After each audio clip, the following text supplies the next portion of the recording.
मेरे सभी विद्यार्थियों को अंबुज सिंह का प्यार भरा नमस्कार।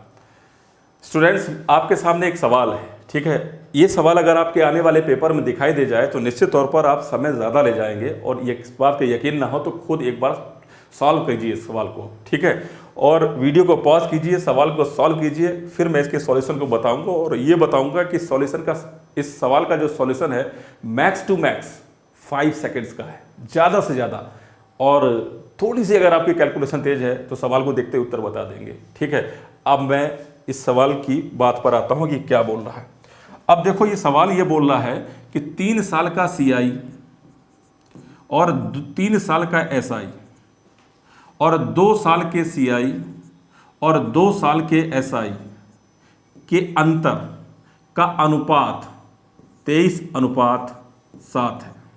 आपसे कहा गया कि रेट ऑफ इंटरेस्ट निकालनी है, तो आपको यहाँ पर इस ट्रिक का इस्तेमाल करना है जो मैं बता रहा हूँ।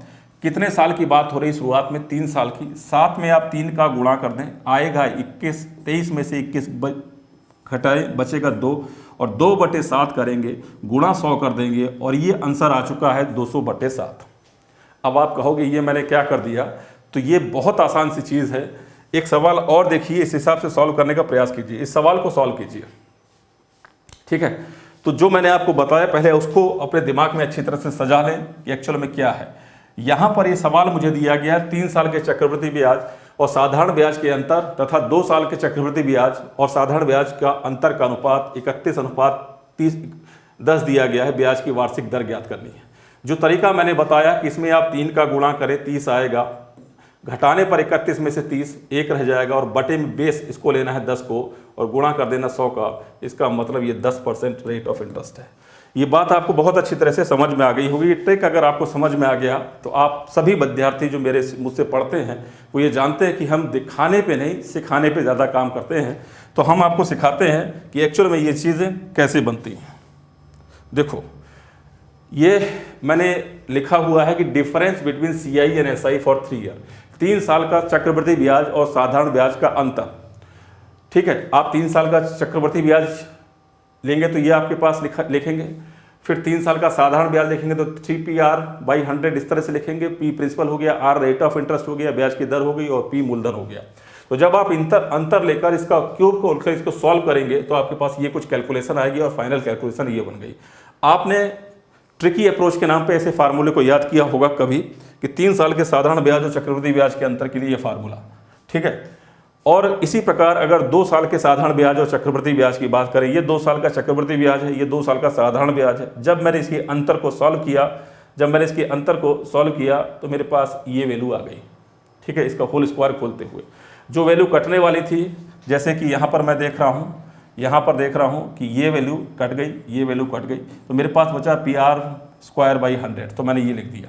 वैसे यहाँ पर भी कुछ वैल्यू कट रही थी, ये कट रही थी, ठीक है। जो बचा कुचा वो मैंने ये लिख दिया। आपको मेरी बात ये समझ में आ गई होगी, ठीक है। सही है ना भाई? चलो अब देखो आगे। जब मैंने यहाँ पर आपने देखा कि यहाँ पर आपके पास क्या बच रहा है, तो आपने कहा ये वाला पार्ट बच रहा है, 3 साल का साधारण ब्याज चक्रवृद्धि ब्याज का अंतर, और यहाँ पर 2 साल के साधारण ब्याज चक्रवृद्धि ब्याज का अंतर ही बच रहा। जब इसको बटे ये किया, जैसे कि मैंने यहाँ किया, तो मैंने देख रहा हूँ कि ये वाला पार्ट कैंसिल हो जाएगा। कौन सा? ये वाला पार्ट। और आपके पास बचेगा क्या? R/100+3, ये आपके पास बचेगा।